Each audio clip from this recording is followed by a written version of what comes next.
Hello everyone, I hope you all are doing great. So जैसा कि JEE mains के paper चल रहे हैं और आप लोगों ने बहुत सारे बच्चों ने पेपर दे दिया है और कुछ बच्चों ने पेपर देना भी होगा, तो आज हम एनालिसिस करेंगे 2 सितंबर के सेकेंड शिफ्ट का।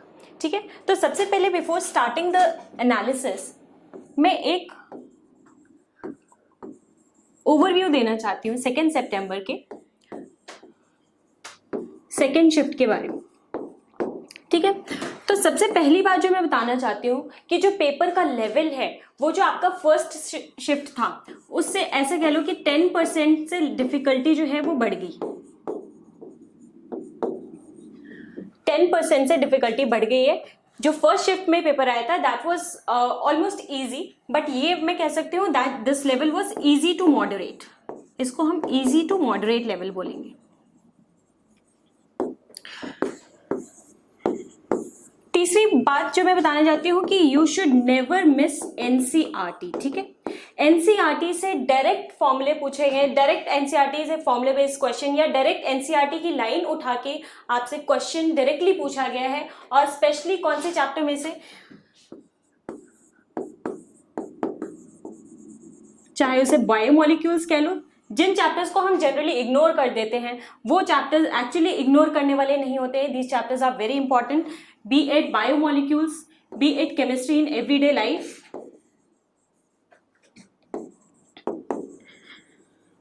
या फिर आप सरफेस केमिस्ट्री कह लो। ठीक है, सरफेस केमिस्ट्री कह लो। तो इन सारे ये जो टॉपिक्स हैं, these topics should never be ignored. और NCERT is very important. NCERT के लाइन से, बिटवीन द लाइन से क्वेश्चंस पूछे गए। ओवरऑल जो डिफिकल्टी थी वो मैंने आपको बता दिया। चैप्टर का जो पूरा केमिस्ट्री की बात करें तो इजी टू मॉडरेट क्वेश्चंस थे। और ऐसा भी कहा जा रहा है कि जो अभी तक जितने भी पेपर हुए हैं वो कैलकुलेशन बेस्ड थे, मतलब आपको थोड़ी कैलकुलेशन में दिक्कत आ सकती है। तो वो तो मैथ्स में भी कैलकुलेटिव पेपर आ रहा है, तो केमिस्ट्री में भी आपका कैलकुलेशन बेस्ड ही पेपर आ रहा है, तो हो सकता है कैलकुलेशन मिस्टेक हो जाए, तो इस चीज का हमें ध्यान रखना है। So that was all about the overview of the second shift. Let us start with the questions now. So coming on to this question is from chemical kinetics. और मैं इसको इजी क्वेश्चन तो नहीं बोलूंगी, मैं इसको बोलूंगी मॉडरेट लेवल का क्वेश्चन है। लेकिन हमें कैसे, देखो इसमें बहुत चीजें ध्यान देनी है, एक स्टेप हमें आगे जाके इसको करना पड़ेगा सॉल्व। हमें सबसे पहले देखना है कि ये जो रिएक्शन है, पहले हम रिएक्शन देखते हैं। So we have 2a plus b gives c। ठीक है, तो रेट ऑफ द रिएक्शन क्या हो जाएगा? रेट ऑफ द रिएक्शन आपका हो जाएगा k concentration of a का power a, let's say a, and concentration of b का पावर let's say b। ठीक है, अब हमें यहाँ पे क्या करना है, हमें ये ऑब्जर्व करना है। ठीक है, सबसे पहले ऑब्जर्व अगर हम करें तो एक्सपेरिमेंट्स है डिफरेंट। ठीक है, यहां से हमें देखना है वैल्यू ऑफ ए और बी, हमें देखना है क्या होगा। ठीक है, सबसे पहले हम देखते हैं कि पहला वाला एक्सपेरिमेंट, ये वाला, कि जब ए का कंसेंट्रेशन 0.1 था, ए का कंसेंट्रेशन 0.1 था, तो आपका रेट ये आ रहा था।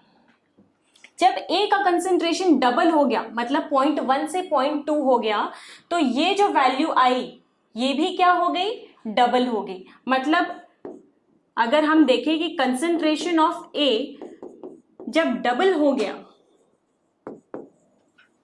तो जो आपका रेट था वो भी क्या हो गया, डबल हो गया।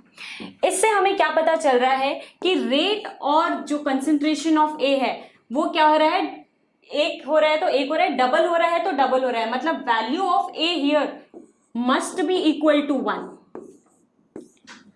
इतनी बात क्लियर हो गई। अब आते हैं बी की वैल्यू पे। बी की वैल्यू देखने के लिए हम बी को चलो हम करते हैं कंपेयर। हमें बी का वैल्यू देखना है, बी के लिए हम कंपेयर कर लेते हैं। चलो हम कर लेते हैं 1 को, लेट अस कंपेयर दिस 1, जहां पे बी का कंसेंट्रेशन क्या था, 0.1। ठीक है, और एक्सपेरिमेंट 3 को कंपेयर करते हैं जहां पे ए का कंसेंट्रेशन तो सेम है लेकिन बी का कंसेंट्रेशन डबल हो गया है। तो इस केस में क्या हो रहा है कि जो रेट था वो 6 × 10⁻³ से क्या हो गया है, 2.4 इंटू 10 का पावर -2। मतलब यहाँ पे जो हो गया है, अगर आप B का कंसेंट्रेशन, अगर मैं 1 और 3 को कंपेयर करूँ, 1 और 3 को कंपेयर करूँ, तो B का कंसेंट्रेशन जब डबल हो रहा है तो रेट जो है, तो जो रेट है वो क्या हो गया, 6 से क्या हो गया 24, मतलब 4 टाइम्स हो गया, 4 टाइम्स। तो यहाँ पे अगर रेट को मैं रेट 4 टाइम्स हो जा रहा है जब B की वैल्यू डबल हो रही है, तो जरूर क्या होगा, जो B का वैल्यू होगी वो 2 होगी। अब यहां से हमें दोनों को कंपेयर करना, कंपैरिजन जो है ये आपका विद इन सेकेंड्स आप ये देख लोगे। 2 एक्सपेरिमेंट्स इतने सारे हैं इंस्टेंसेस कि आप देखोगे, आपको तुरंत पता चल जाएगा कि A की वैल्यू 1 है और B की वैल्यू 2 है। अब इतनी चीजें आपको पता चल गई, अब हमें क्या निकालना है, हमें X और Y की वैल्यू निकालनी है। तो वो हम कैसे करेंगे देखते हैं। अब देखो हम क्या करते हैं, एक्सपेरिमेंट 1, चलो एक्सपेरिमेंट 1 छोड़ो, हम क्या करते हैं, जो एक्सपेरिमेंट 4 है, सो वी हैव एक्सपेरिमेंट 4 की जो वैल्यूज आई रेट की, उसको हम डिवाइड कर देते हैं एक्सपेरिमेंट लेट्स से 3 से। तो ये क्या हो जाएगा, K से K तो कैंसिल हो जाएगा, ठीक है। आपका क्या बच जाएगा, कंसेंट्रेशन ऑफ A का power A, so concentration of A that is X का पावर क्या हो जाएगा, A की वैल्यू हमने निकाली थी 1, ठीक है। And concentration of B here is 0.2, तो कंसेंट्रेशन ऑफ B 0.2 का पावर हो जाएगा 2, ठीक है। ये हुई 4th एक्सपेरिमेंट की बात। 3rd एक्सपेरिमेंट पे आते हैं, तो 3rd में A का कंसेंट्रेशन है 0.1 और A की वैल्यू हमारी हो जाएगी 1 एंड B का कंसेंट्रेशन है अगेन 0.2, तो यहाँ पे आपकी वैल्यू हो जाएगी इसकी 2, ठीक है। तो यहां से आपका क्या हो जाएगा, आपका रेट कंपेयर कर लोगे, ये क्या हो जाएगा 7.2 डिवाइडेड बाई 2.4, ठीक है। यहां से ये आपकी वैल्यू आ जाएगी कितनी, 3, और x की जो वैल्यू आ जाएगी वो यहां से 0.1 इंटू 3, x की वैल्यू आपकी आ गई क्या 0.3। तो ये आपने किया x की वैल्यू के लिए। अब आपको निकालना है y की वैल्यू। y की वैल्यू के लिए आप सिंपली क्या करोगे, एक्सपेरिमेंट 5 को डिवाइड कर दोगे, क्योंकि x की वैल्यू आपकी आ गई है तो उसको एक्सपेरिमेंट 4 से डिवाइड कर देंगे। सो लेट अस सी, x की वैल्यू हमारे पास आ गई। तो वैसे तो आप ऑप्शन देख के भी कर सकते हो, आपकी x की वैल्यू आ गई तो ऑप्शन 2 और 4 में से एक होगा, ठीक है। लेकिन हम देख लेते पूरा सॉल्व करके। So we have experiment 5 divided by experiment 4, तो ये हो जाएगा 0.3 का पावर 1, y का पावर 2 एंड 0.3 का पावर 1 एंड 0.2 का power 2 is equals to we have 2.88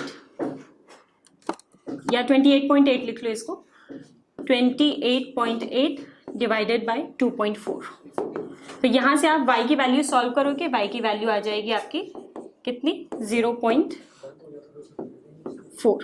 तो option B is the correct one. तो मैं इस क्वेश्चन को कहूंगी कि कैलकुलेटिव था, थोड़ा सा आपको ध्यान देना पड़ेगा और थोड़े से मिस्टेक्स हो सकते थे आपको हाथ से, और आपको ये ऑब्जर्व करना है पहले। क्वेश्चन ऐसे नहीं कि क्वेश्चन देखते आप सॉल्व करने लोगे, question was of moderate level. So let us start with the very first question. This question is of chemical kinetics chapter. ये जो क्वेश्चन है, मैं ये तो नहीं कहूंगी कि ये इजी क्वेश्चन है, इस क्वेश्चन का जो लेवल है वो मॉडरेट लेवल है। And once you see this question, you don't start solving the question, first you observe the question. ये क्वेश्चन में पूछ क्या रहा है, आपको डेटा में क्या क्या गिवन है और आपसे क्या फाइनली आपसे क्वेश्चन में पूछ रहा है, ठीक है। So let us start observing the question. आपको क्वेश्चन में गिवन है एक केमिकल रिएक्शन गिवन है और उस केमिकल रिएक्शन के बेस्ड कुछ एक्सपेरिमेंटल क्वांटिटीज गिवन है, जिसमें आपको concentration of A, concentration of B और रेट के बारे में बात की जा रही है। तो अगर मैं रेट की बात करूं तो किसी भी केमिकल रिएक्शन का रेट क्या हो जाएगा, अगर मैं इस पर्टिकुलर केमिकल रिएक्शन की बात कर रही हूं तो वो हो जाएगा के ए का पावर ए जो कि हमें पता नहीं है, और बी का पावर क्या हो जाएगा B. So this is the rate of the reaction. Now coming on, we have to observe the given question. ठीक है, ऑब्जर्व हम क्या करेंगे, सबसे पहले हम देखते हैं कि एक्सपेरिमेंट नंबर 1 में हमें क्या गिवन है, ए का हमें कंसंट्रेशन गिवन है। ठीक है, और एक्सपेरिमेंट नंबर 2 में क्या गिवन है, हमें बी का कंसंट्रेशन तो सेम है लेकिन ए का कंसंट्रेशन डबल कर दिया है। तो जब बी का कंसंट्रेशन सेम है और ए का कंसंट्रेशन डबल कर दिया है तो हमने एक चेंज देखा कि जो रेट ऑफ रिएक्शन है वो भी क्या हो गया है, डबल हो गया है। ठीक है, तो यहां से हम ये निकाल सकते हैं कि एक्सपेरिमेंट 1 और 2 देख के हमें ये पता चल रहा है कि बी का कंसंट्रेशन अगर सेम है और ए का डबल कर रहे हैं तो रेट भी क्या हो जा रहा है, डबल हो जा रहा है। मतलब जरूर ही क्या होगा, ए की वैल्यू क्या होगी, 1 होगी। ठीक है, now we have to observe the experiment. हम 1 को ऑब्जर्व करेंगे और हम उसको कंपेयर करेंगे एक्सपेरिमेंट 3 से। और ये कंपैरिजन करने पे क्या पता चला हमें कि अगर ए का जो कंसंट्रेशन है वो सेम रख रहे हैं और बी का कंसंट्रेशन 0.1 से 0.2 कर दे रहे हैं तो जो रेट ऑफ रिएक्शन है वो क्या हो जा रहा है, बी को अगर हमने डबल किया तो जो रेट है वो क्या हो जा रहा है, 6 इंटू 10 का पावर -3 से 2.4 इंटू 10 का पावर -2 हो जा रहा है। मतलब क्या हो रहा है, 4 टाइम्स हो रहा है। मतलब रेट क्या हो जा रहा है, 4 टाइम्स हो जा रहा है। और ये तभी हो सकता है जब P की वैल्यू क्या हो, 2। तो अब इतनी ऑब्जर्वेशन से हमें इतना तो पता चल गया कि A की वैल्यू क्या है और B की वैल्यू क्या है। Now coming on to the question, what is asked in the question? ठीक है, हमें क्वेश्चन में पूछा है x और y की वैल्यू। अब हम क्या करेंगे, एक्सपेरिमेंट नंबर 4 और एक्सपेरिमेंट नंबर 3, क्योंकि हमें x की वैल्यू निकालनी है तो हम एक अननोन को नोन से हम क्या करेंगे, डिवाइड कर देंगे। ठीक है, तो हमारा आ जाएगा आंसर। a और b की वैल्यू आपको पता लग चुकी है तो k और k से तो कैंसिल हो जाएगा। तो देखते हैं 4 में क्या हो जाएगा, x का power a that is 1 and b that is 0.2 का पावर 2। ये एक्सपेरिमेंट नंबर 4 की बात है। और 3 की बात करते हैं तो ये हो जाएगा 0.1 का पावर 1 एंड 0.2 का पावर 2। ये किसके बराबर हो जाएगा, रेट के बराबर। तो रेट क्या है आपका गिवन, 2.4 अपॉन, मैं 10 का पावर 2 नहीं ले रही हूँ, 10 का पावर -2 नहीं ले रही हूँ, ये क्या, सॉरी यहाँ पे आपका 4th आएगा ना, तो 7.2 डिवाइडेड बाई 2.4, ये क्या आ गया आपका 3, ये आपका कट गया, ये आपका यहाँ जाएगा तो आपका x की वैल्यू क्या आ गई, 0.3। x की वैल्यू आ गई। अब हमें क्या, y की वैल्यू निकालनी है। कोई ट्रिकी नहीं है यहाँ पे, सिर्फ हमें क्या करना है, थोड़ा सा ऑब्जर्व करते हुए चलना है और हमें ये भी देखते रहना है कि हमें क्या निकालना है। तो एक्सपेरिमेंट 5 डिवाइडेड बाय एक्सपेरिमेंट 4 कर देते हैं। a और b की वैल्यू आपको पता है तो 0.3 का पावर 1, y का पावर तो 0.3 का पावर 1 एंड y का पावर 2।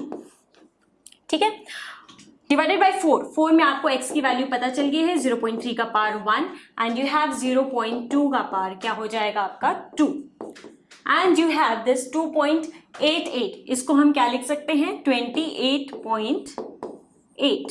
ठीक है, और ये क्या हो जाएगा 7.2, ये किस में जाएगा, ये 4 टाइम्स चला जाएगा। ठीक है, ये आपका ये कैंसिल हो गया और यहाँ पे आपकी y की वैल्यू आ गई सिंपली क्या 0.4। तो बहुत ही सिंपल तो मैं नहीं कहूंगी, थोड़ा सा कॉम्प्लिकेटेड हो सकता था, थोड़े से आपसे मिस्टेक हो सकती थी। x और y की वैल्यू आ गई और आपका option 2 is the correct one. ठीक है, तो ये जो क्वेश्चन का लेवल था वो थोड़ा मॉडरेट लेवल था। आपको थोड़ा सा कंसेप्ट यही यूज करना था कि आपको रेट ऑफ रिएक्शन से पहले ए और बी की वैल्यू निकालनी थी और आपको जो भी डेटा गिवन था उससे ऑब्जर्वेशन करके आपने ये चीज कंक्लूड करना था। ठीक है, so the level of the question was moderate. So moving on to the next question. Second question है आपका, number of subshells having n equals to 4। बहुत ध्यान से हमें क्वेश्चन पढ़ना है। Number of subshells having n is equals to 4 and m equals to -2। Question आपको देखते ही बहुत पता लग गया होगा कि बहुत इजी सा सवाल है। आपको गिवन है n इक्वल्स टू 4, तो n इक्वल्स टू 4 और आपको क्या निकालना है, सबशेल निकालना है। तो हम l पर आ जाते हैं, सबशेल का वर्ड आते ही हम l पर आ गए। तो n इक्वल्स टू 4 किसके लिए हो जाएगा, 0, 1, 2 एंड 3 के लिए। अब आपको क्वेश्चन में गिवन है क्या, m इक्वल्स टू -2। अब m इक्वल्स टू -2 कैसे हो सकता है, m क्या होता है, कहां से कहां वेरी करता है, -l से +l तक, ठीक है। तो यहां से हमने देखा कि m इक्वल्स टू -2 एक तो इसके लिए आ सकता है और एक इसके लिए आ सकता है। तो ऐसे दो सबशेल्स होंगे जिनका m क्या हो सकता है, -2 हो सकता है। मतलब l इक्वल्स टू 2 मतलब ये हो जाएगा d सबशेल और इसके लिए हो जाएगा f सबशेल। तो ऐसे दो सबशेल होंगे जिसके लिए ये वैल्यूज क्या होंगी, वैलिड होंगी। So your answer is 1। ठीक है, ये क्वेश्चन का लेवल बहुत ही इजी लेवल था, ठीक है, इजीली आप सॉल्व कर सकते थे, कोई आपको इसमें कोई रॉकेट साइंस नहीं है, वेरी इजी क्वेश्चन। ठीक है, moving on to the next question. ठीक है, क्वेश्चन नंबर 3 पर आते हैं। ये सरफेस केमिस्ट्री का क्वेश्चन है और जैसा कि मैंने आपको इसे पहले भी बताया था कि if you really want to do good in your exam, specially in chemistry, what you have to do is that you have to read between the lines of the NCERT। हमें क्या पढ़ना है, NCERT पढ़ना है। और ये जितने भी चार स्टेटमेंट हैं ये कहाँ से उठाए गए हैं, NCERT से एज इट इज उठाए गए हैं। तो आप सरफेस केमिस्ट्री कह लो, आप कोऑर्डिनेशन कंपाउंड्स कह लो, आप biomolecules, chemistry in everyday life, these are the chapters which are taken very lightly, but they should not be taken very lightly, क्योंकि इनसे आपका स्कोर बढ़ेगा। ठीक है, तो इस क्वेश्चन में देखते हैं हम पहला स्टेटमेंट, हम देखते हैं फर्स्ट स्टेटमेंट क्या बोल रहा है कि delta H becomes less negative with the progress of the reaction. इसका क्या मतलब है, delta H becomes less negative with the progress of the reaction. NCERT से पिकअप की हुई है ये लाइन, और इसका मतलब आपका क्या हो जाएगा कि जैसे जैसे रिएक्शन प्रोसीड करती है, ठीक है, जैसे जैसे रिएक्शन प्रोसीड करती है, as the reaction proceeds,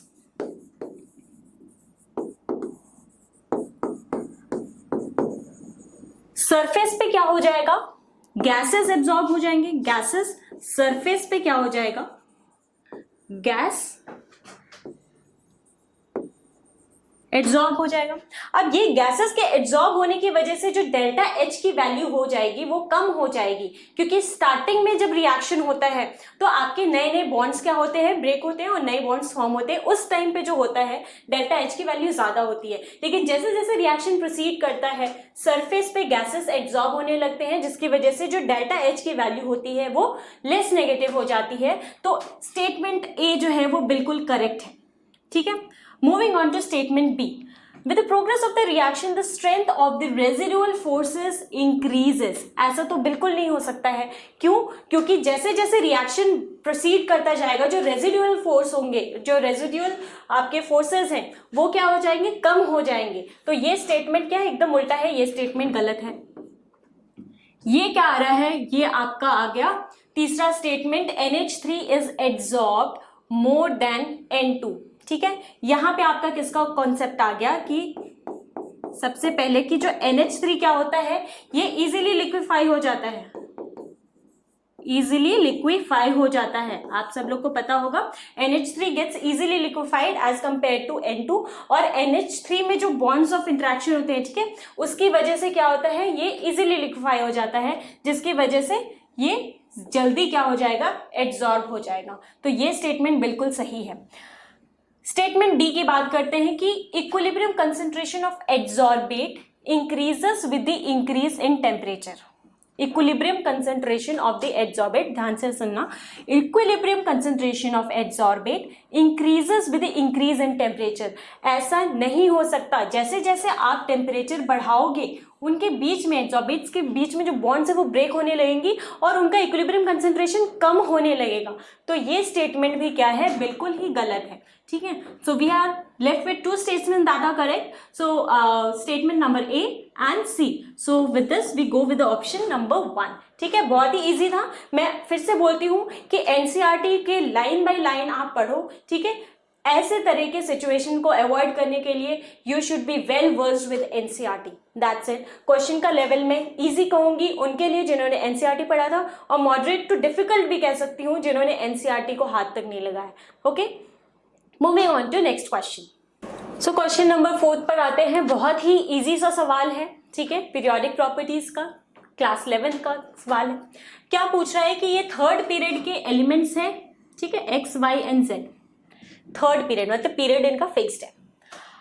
oxide A जो है, ऑक्साइड ए का जो एक्स का जो है वो क्या है, एसिडिक है। ठीक है, एक्स का ऑक्साइड एसिडिक कब होगा, जब एक्स क्या होगा, एक नॉन मेटल होगा। ठीक है, ये आपको पता ही होगा कि non metals make acidic oxides. So why is amphoteric. ठीक है, तो अगर वाई का हम देखें, वाई है एम्फोइट्रिक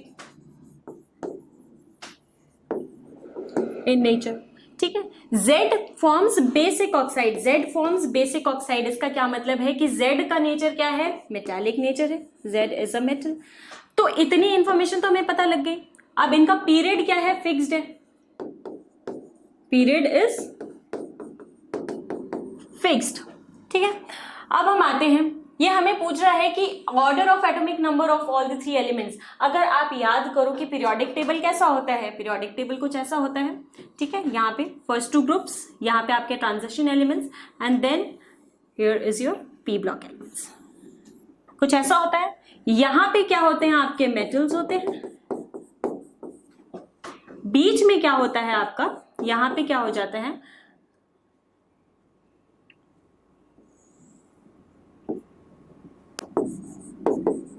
मेटेलॉइड्स होते हैं। So here you have metalloid and here you have non metals. कुछ ऐसा होता है हमारा पीरियोडिक टेबल। और आपको ये भी पता है कि आप यहां से यहां जब मूव करोगे पीरियोडिक टेबल में लेफ्ट टू राइट, तो जो एटॉमिक नंबर है, ठीक है, एटॉमिक नंबर है वो क्या होगा, इंक्रीज होगा।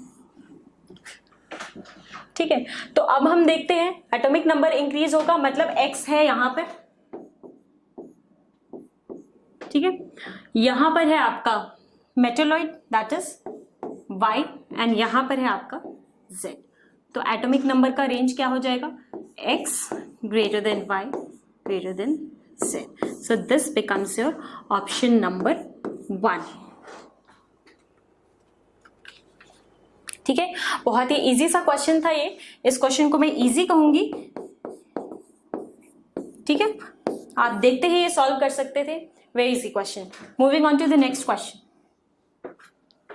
अगेन वेरी बेसिक क्वेश्चन, आपके 11th क्लास का पीरियोडिक प्रॉपर्टीज का बहुत ही बेसिक क्वेश्चन है। और आपको देखने से ही लग रहा होगा कि ये question it is based on diagonal relationship. ठीक है, ये क्वेश्चन इज बेस्ड ऑन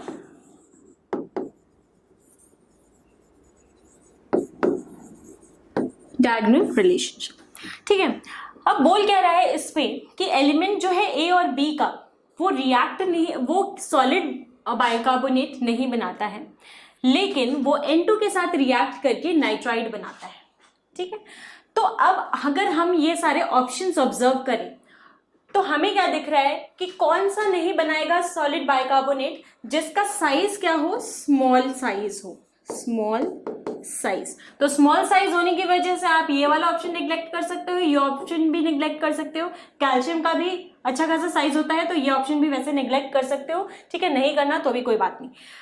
अब हम आते हैं स्मॉल साइज, ठीक है, एंड हाई पोलराइजिंग पावर। तो आपको पता है कि लिथियम और मैग्नीशियम का क्या होता है, एक तो डायगोनल रिलेशनशिप होता है, स्मॉल साइज होता है, and it has high polarising power, high polarising power. तो ये सारे रीजन की होने की वजह से वो बाइकार्बोनेट नहीं बनाता है। ठीक है, बाइकार्बोनेट नहीं बनाता है, जबकि आप सबको पता होगा कि मैग्नीशियम तो नाइट्राइड बनाता ही बनाता है, ठीक है, साथ के साथ लिथियम भी क्या बनाता है, नाइट्राइड बनाता है, because of the diagonal relationship. तो इजी सा क्वेश्चन था, इसका बहुत ही सिंपल आंसर हो जाएगा ऑप्शन नंबर 1, डायगोनल रिलेशनशिप पे बेसिक क्वेश्चन था। This question I will consider it as easy question, ठीक है। Moving on to the next question. Again this question is based on chemical bonding chapter, ठीक है, बहुत ही important chapter है। कुछ chapters होते हैं जो आप इग्नोर नहीं कर सकते हो, उससे क्वेश्चन आने ही आने हैं, एक नहीं 2-3 भी क्वेश्चन आ सकते हैं, ठीक है। तो this chapter is one of them, ठीक है। और आपका ये जो पैटर्न है जो भी आपके जेई मेंस का, उसमें क्वेश्चंस रिपीट तो नहीं हो रहे हैं, लेकिन आप ऐसा कह सकते हो कि जो भी आपका पोर्शन है, प्रपोर्शन है जिस भी चैप्टर से जितने क्वेश्चन आने का, ऑलमोस्ट उतने ही क्वेश्चंस आ रहे हैं। तो इसमें भी वही है, ठीक है। ये पहला क्वेश्चन है, शायद एक और क्वेश्चन आया हुआ है केमिकल बॉन्डिंग का। Let us see this question. ये क्वेश्चन बोल रहा है कि structure of SF6 is octahedral. Yes, we know that.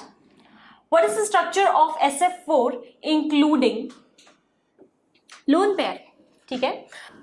इसमें बोल रहा है कि structure of SF6 is octahedral, what is the structure of SF4। तो इसका हम स्टेरिक नंबर सबसे पहले निकालते हैं। कैसे निकालेंगे? आउटर मोस्ट शेल में कितना हो जाएगा 6, और ये मोनोवैलेंट है इसलिए 4 divided by 2, so we have 5, ठीक है। लोन पेयर देखते हैं, लोन पेयर कितना हो जाएगा 5 - 4, so we have 1 lone pair. 5 के लिए आपको पता है कौन सा होता है sp3d, और sp3d के लिए हम कौन सा बनाते हैं ट्राइगोनल बाइपिरामिडल, ठीक है। एक लोन पेयर है तो इसका स्ट्रक्चर कैसा हो जाएगा, ये स्ट्रक्चर होता है ये फ्लोरीन फ्लोरीन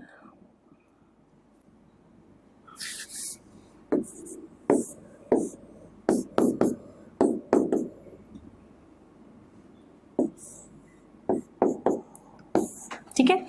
ये जो लोन पेयर होता है ये होता है 120 डिग्री पे, और यहाँ पे भी फ्लोरीन और यहाँ पे भी फ्लोरीन। ये कैसा स्ट्रक्चर है? This is a seesaw structure. तो हाइब्रिडाइजेशन पे और आपके स्ट्रक्चर पे बहुत सारे क्वेश्चंस आए हुए हैं, इससे पहले भी आए हुए हैं और आगे भी आने की बहुत ही ज्यादा संभावना है। इसलिए आप ये जो अपना टॉपिक है ये अपना हमेशा क्लियर रखना, ठीक है। So this is a seesaw structure and trigonal bipyramidal, so option number 1 is the correct one. हाँ, इसके लेवल की बात कर लेते हैं। तो level was easy, I would call it as an easy question, easily हो सकता था, ठीक है। तो level was easy, nothing complex. Coming on to the next question. Next question में आपसे पूछ रहा है cast iron is used for the production of, this question is of general isolation of metals, ठीक है। इस टाइप के क्वेश्चंस आप करते ही हो, ठीक है, और इससे क्वेश्चंस आते ही हैं, जनरली क्वेश्चन आ जाते हैं। तो इससे अच्छा हम इसको एक याद ही कर लेते हैं कि पिग आयरन से आपका बनता है कास्ट आयरन, और कास्ट आयरन से हमारा बनता है रॉट आयरन।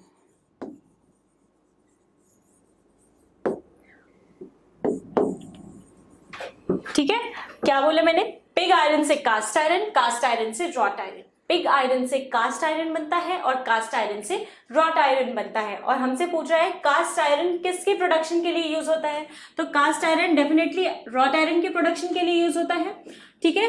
पिग आयरन नहीं हो सकता, पिग आयरन नहीं हो सकता, पिग आयरन नहीं हो सकता, तो ऑप्शन तो एक ही बच गया आपका, रॉट आयरन एंड स्टील, ठीक है। ये आपने याद रखना है, क्या पिग आयरन से बनता है कास्ट आयरन और कास्ट आयरन से बनता है आपका रॉट आयरन, ठीक है। You have to remember this question. The level of the question was I would say moderate, अगर आपको ये चीज नहीं पता थी, ठीक है। लेकिन अगर आपने जनरल आइसोलेशन अच्छे से पढ़ा है तो this question was doable.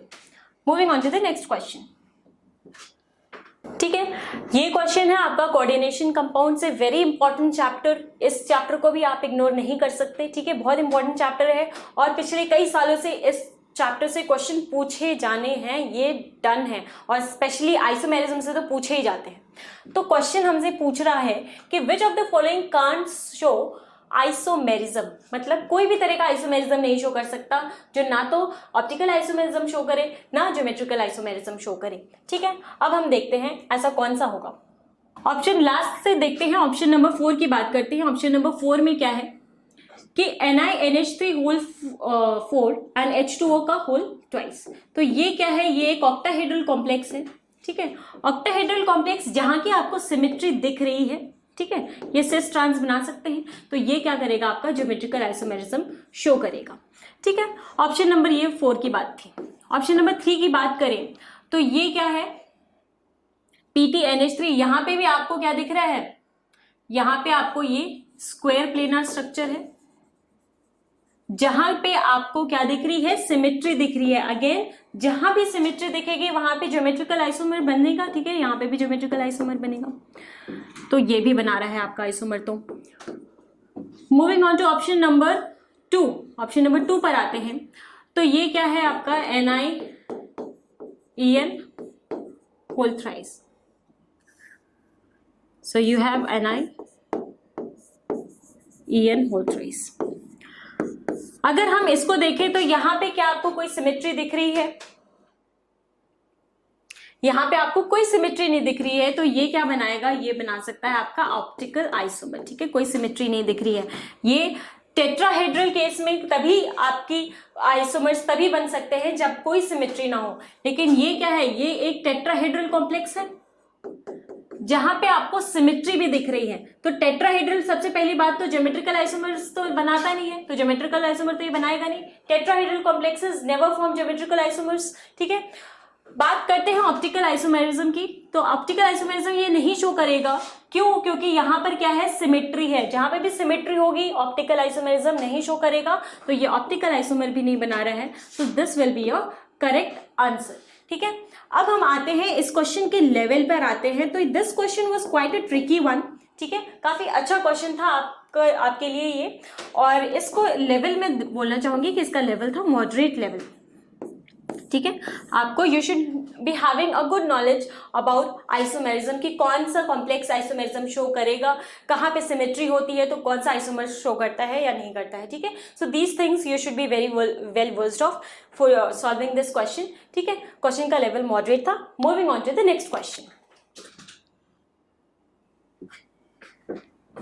Again जैसा कि मैंने आपको बोला था, केमिकल बॉन्डिंग में जो स्ट्रक्चर वाले क्वेश्चंस हैं, ठीक है, वो वाले जरूर आते हैं आपके, और आप मतलब प्रैक्टिस कर ही लो इसकी, इन क्वेश्चंस की। तो सिंपली हमसे क्या पूछ रहा है कि इनका स्ट्रक्चर पूछ रहा है। सबसे पहले हम बात करते हैं HCO3F2 की, ठीक है। इसका हम स्टेरिक नंबर निकालते हैं, ये क्या हो जाएगा आपका 8 + 2/2 दैट इज 10/2 मतलब 5, ये आ गया आपका 5 में क्या होता है आपका sp3d, और जब भी sp3d होता है, मैंने आपको पहले भी बोला था, ये क्या बनाएगा, ट्राइगोनल बाइपिरामिडल, ठीक है। लोन पेयर क्या होगा इसके पास, लोन पेयर नहीं होगा, लोन पेयर 0 होगा, ठीक है, ट्राइगोनल बाइपिरामिडल, ठीक है। यहां पर आ गया आपका HCO3F2 का स्ट्रक्चर, ठीक है, trigonal bipyramidal.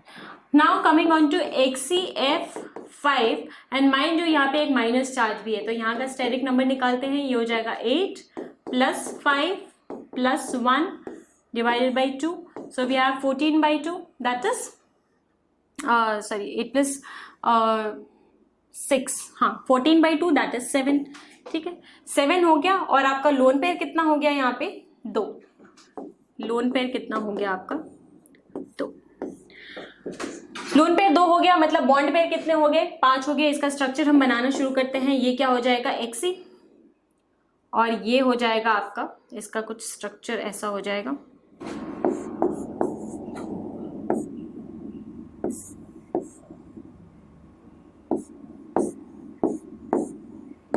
F F F F and F.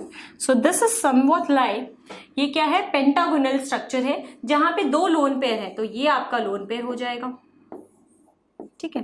तो ये क्या है, ये चारों जो है 5 फ्लोरीन है, ये क्या एक प्लेन में है, तो इसीलिए इसको पेंटागोनल भी बोलते हैं,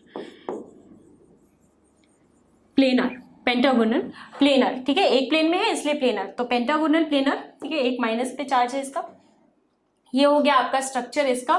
तो पहला pentagonal planar and second one is trigonal bipyramidal. So this question was also easy to moderate,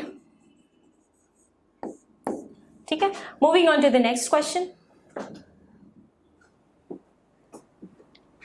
okay, moving on to this question. फिर से मैं आपको फिर से वही बात बोलना चाहूंगी कि क्या NCERT, नेवर फॉरगेट NCERT। ये जो क्वेश्चन है ये सिंपल NCERT की एक लाइन है, स्पेशली अगर मैं इसकी बात करूं लंदन डिस्पर्जन फोर्स की बात करूं तो, ठीक है। NCERT के लाइंस में चीख चीख के बोल रहा है कि जो भी लंदन डिस्पर्जन फोर्स होते हैं वो क्या होता है, इनवर्सली प्रोपोर्शनल होता है 1 बाय रेडियस के पार, इनवर्सली प्रोपोर्शनल होता है रेडियस का पार 6 का, ठीक है, रेडियस का पार 6 का। तो ये हो गया थर्ड का, तो सबसे पहले डी हो गया, थर्ड का डी एंड थर्ड का डी, चलो इसमें भी है। अब बात करते हैं आयन आयन डाइपोल की। तो जब भी आयन आयन डाइपोल की हम बात करेंगे तो यहां पे आपका पोटेंशियल एनर्जी आपको पता है क्या होता है, क्या होता है कि Q1 Q2 अपॉन R, मतलब क्या है, जो एनर्जी है at that is inversely proportional to R, ठीक है। तो इसका क्या हो गया, आपका 1 हो गया सिंपली। डाइपोल डाइपोल की बात करें तो डाइपोल डाइपोल की बात करते हैं। डाइपोल डाइपोल की अगर हम बात करें तो ये सिंपली आपका रिलेटेड है किससे, फिजिक्स से रिलेटेड है। आपने फिजिक्स में कई बार देखा है कि जब भी एक डाइपोल दूसरे डाइपोल के इंटरेक्शन में रहता है, उसका मैग्नेटिक फील्ड आपको निकालना रहता है, तो आप क्या करते हो कि जो रेडियस होता है, ठीक है, वो क्या होता है, आपका रेडियस क्या होता है, that is inversely proportional to R3, ठीक है। तो ये आपका सिंपली फिजिक्स से सीधे सीधे सवाल उठाया है, क्या, इनवर्सली प्रोपोर्शनल टू R3। तो ऑप्शन ए हो जाता है आपका करेक्ट वन, फर्स्ट ऑप्शन, ठीक है। Question was moderate, I will say, ठीक है, मॉडरेट लेवल था क्वेश्चन का। Moving on to the next question. So again this is a kind of a tricky question of coordination compound, ठीक है। जैसे कि मैंने बोला कि ये टॉपिक ही बहुत इंपॉर्टेंट है, तो ये टॉपिक आपको पता होना चाहिए। देखो ये क्या है कि आपको 3 कंपाउंड्स गिवन हैं जिसमें अलग अलग लिगेंड्स हैं, and the absorption spectra of all the 3 sample is given, ठीक है, lambda A, lambda B and lambda C given है आपको, ठीक है। और हमसे पूछ रहा है कि ऑर्डर ऑफ वेवलेंथ पूछ रहा है इस क्वेश्चन में। सो let us first observe the types of compound here and the types of ligand, ठीक है। सबसे पहले लिगेंड की बात करते हैं, तो हम बात करते हैं ये क्या है, सबसे स्ट्रॉन्ग लिगेंड कौन है, सबसे अगर हम स्ट्रॉन्ग लिगेंड्स की बात करें तो जितना ज्यादा स्ट्रॉन्ग लिगेंड होगा हमारा, ठीक है, उतनी ही ज्यादा क्या होगी, स्प्लिटिंग, उतनी ही ज्यादा स्प्लिटिंग होगी, और जितनी ज्यादा स्प्लिटिंग होगी उतनी ही कम क्या होगी, उसकी वेवलेंथ होगी, ठीक है। इतना समझ में आता है। अब देखते हैं कि सबसे स्ट्रॉन्ग लिगेंड कौन सा है। सबसे पहले तो हमारा है NH3, उसके बाद हमारा आता है NCS and lastly we have fluoride, ठीक है। So we have this. अब हम अगर लैम्डा की बात करें इनके, तो लैम्डा क्या होगा, लैम्डा ऑफ NH3 सबसे कम होगा, then you have lambda of NCS minus, and then you have lambda of fluoride, ठीक है। अब इसमें ऑप्शन देखते हैं, तो ए क्या बोल रहा है, ए है आपका सबसे कम लैम्डा, ठीक है। तो ए क्या हो गया आपका, NH3 हो गया, तो ए हो जाएगा आपका लैम्डा ए, ठीक है, क्योंकि ये ए है। बी क्या बोल रहा है, लैम्डा सी, ठीक है, बी बोल रहा है कि लैम्डा सी, बिल्कुल सही बात है, क्योंकि बी क्या आ रहा है, ये बीच में आ रहा है, तो ये आ गया आपका बी, मतलब ए देन बी, देन सबसे ज्यादा आपका आएगा यहाँ सी में आ रहा है आपका क्या, lambda, this is what, lambda, आपको क्लियर नहीं दिख रहा होगा कि सी आ जाएगा आपका लैम्डा बी, ठीक है, ये आ जाएगा आपका lambda B. So option number 3 is the correct one. Okay, so the difficulty level of this question was moderate, काफी अच्छा क्वेश्चन था। Moving on to the next question. अब देखो ये बहुत ही सिंपल सा आपका जो डे टू डे लाइफ में है वो आपसे क्वेश्चन पूछा गया है। सिंपली आपको अचार बनाने की रेसिपी आपको पता ही है। क्या करते हैं कि मैंगो को हम क्या करते हैं, कॉन्सेंट्रेटेड सॉल्ट के सोल्यूशन में रखते हैं, तो मैंगो क्या हो जाता है, श्रिंक हो जाता है। उसका रीजन क्या होता है, उसका रीजन होता है, आप सबको बचपन से आप ऑस्मोसिस पढ़ते हुए आ रहे हो, उसका रीजन क्या होता है, ऑस्मोसिस, ठीक है।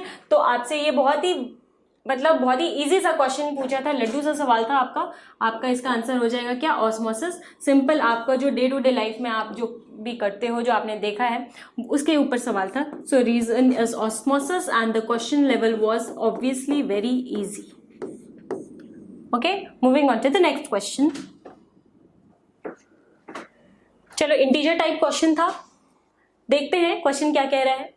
The heat of combustion of ethanol to give CO2, यहाँ पे CO2 है, ठीक है, CO2 and water at constant pressure at 27 degree Celsius is given.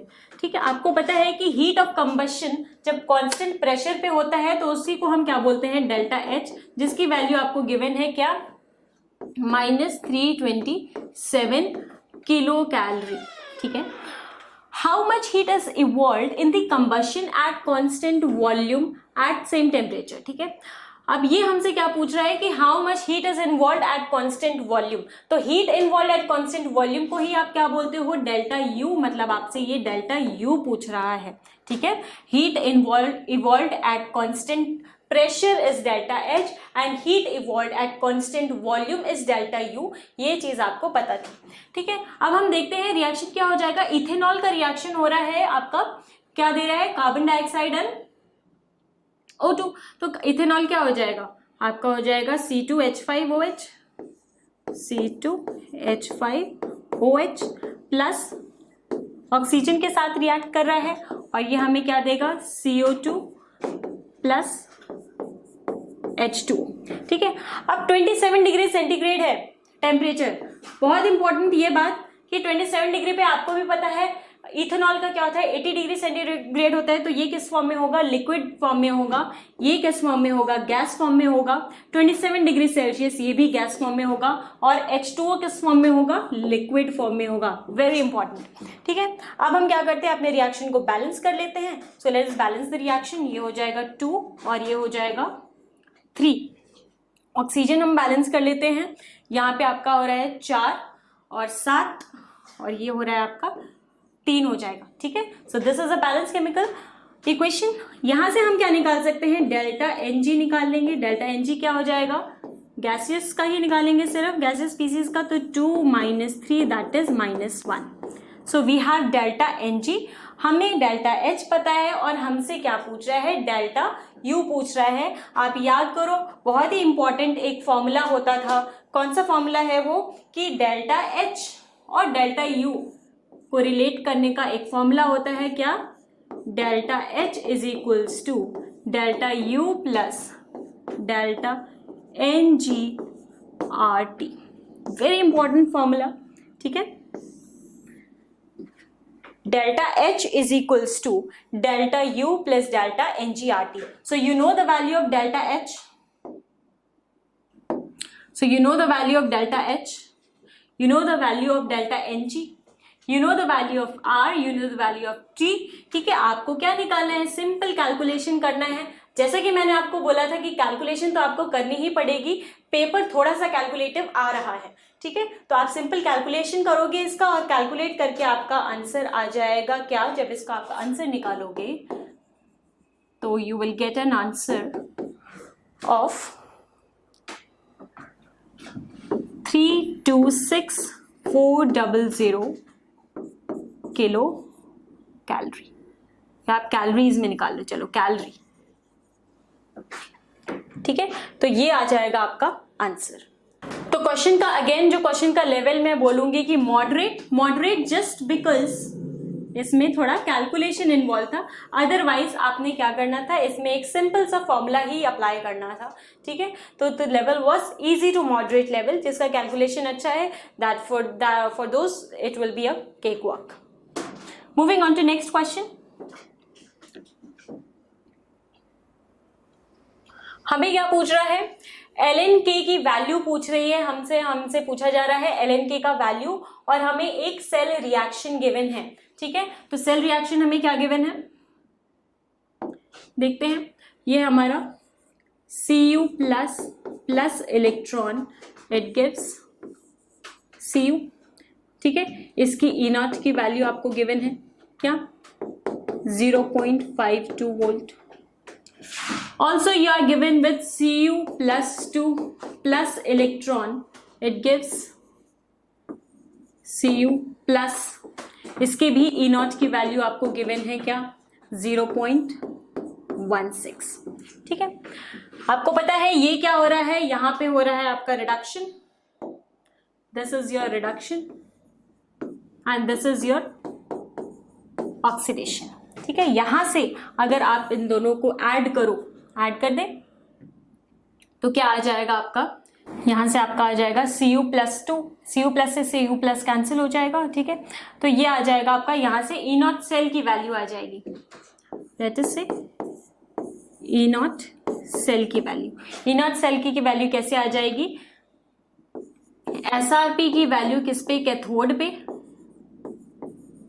Minus SRP की वैल्यू किस पे, एनोड पे, ठीक है। यही होती है E0 की वैल्यू। यहां से आपका आ जाएगा E0 of cell, E0 cell क्या आ जाएगा 0.52 माइनस 0.16, ठीक है। ये आ जाएगा आपका E0 सेल की वैल्यू। हमसे पूछ रहा है ln की वैल्यू, ठीक है। आपको पता है कि इक्विलिब्रियम है, इसलिए E सेल क्या हो जाएगा, 0 हो जाएगा, और E0 सेल क्या हो जाएगा, इस चैप्टर का फेवरेट जो आपका पार्ट है वो क्या आ जाएगा, E0 सेल हो जाएगा 0.591/n ln k, ठीक है। आप इसको, आपको n की वैल्यू क्या हो जाएगी, n की वैल्यू 1 हो जाएगी, E0 सेल की वैल्यू आपको यहाँ पे गिवन है, ठीक है, आपने निकाल लिया है। यहाँ पे आपको सिंपली ln k की वैल्यू पूछ रहा है, इसको सॉल्व कर दोगे आपका आंसर आ जाएगा। इस क्वेश्चन का डिफिकल्टी लेवल मैं बोलूंगी मॉडरेट था, क्योंकि मैं बार बार बोल रही हूँ कि थोड़ा सा कैलकुलेटिव पेपर आ रहा है, just because of the calculation इसका लेवल मॉडरेट हो जाएगा, अदरवाइज इसका लेवल इजी था, ठीक है। Just one formula you have to apply. Moving on to next question. Okay, mole concept का क्वेश्चन है, मैं इजी तो नहीं कहूंगी, हाँ थोड़े ट्रिकी क्वेश्चन है, बट इजी भी हो जाएगा अगर आप ध्यान से क्वेश्चन को पढ़ोगे क्या उसमें गिवन है। So we have a saturated acyclic compound, and the mass ratio हमें क्या गिवन है, मास रेशियो गिवन है किसका, C और H का, ठीक है। C और H का हमें मास रेशियो गिवन है, मास रेशियो कितना गिवन है, 4:1, ठीक है। और C और O का भी हमें मास रेशियो गिवन है कितना, 3:4, ठीक है। अब यहां से क्या हम मोल रेशियो निकाल सकते हैं, बिल्कुल निकाल सकते हैं। मोल रेशियो कैसे निकालेंगे, देखो C और H है, यहां पे मैं करके बताती हूं। मास रेशियो क्या था, मैं मान लेती हूँ ये X है, ये Y है, ठीक है, X मोल और ये Y मोल है, और ये अगेन ये X मोल है और ये Z मोल है, ठीक है। तो 4:1 कैसे हो जाएगा, ये हो जाएगा X इंटू 12, और ये हो जाएगा आपका Y इंटू 1, ये इसको आप सॉल्व करोगे, ये हो जाएगा आपका 3, ठीक है। तो X और Y का रेशियो क्या आ गया आपका 1/3, तो मोल रेशियो क्या हो गया आपका 1:3। Now coming on to this C और O, तो ये हो जाएगा आपका 3 और 4, और यहां पर आपका मोल रेशियो से आप इक्वेट कर, तो ये हो जाएगा 12 इंटू x/16 इंटू z, ये जाएगा आपका 4 में, ये भी जाएगा आपका 4 में, मतलब x और z का रेशियो क्या हो गया आपका 1:1, ठीक है, 1:1। तो x और y का रेशियो है आपका 1:3 और x और z का रेशियो है 1:1, तो x:y:z का रेशियो क्या हो जाएगा 1:3:1, ठीक है, 1:3:1। अब क्या फॉर्मूला बना, यहां से आपका इंपेरिकल फॉर्मूला आएगा, इंपेरिकल फॉर्मूला क्या आ जाएगा आपका CH3O, ठीक है।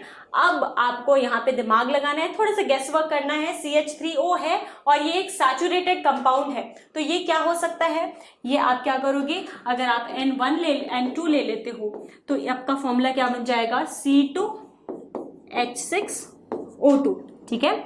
तो ये हो जाएगा आपका C2H6O2, ठीक है। और आपका इसका कंबशन कराना है ऑक्सीजन के साथ, कंबशन कराओगे तो आपका क्या बनेगा, carbon dioxide and water, CO2 and H2O।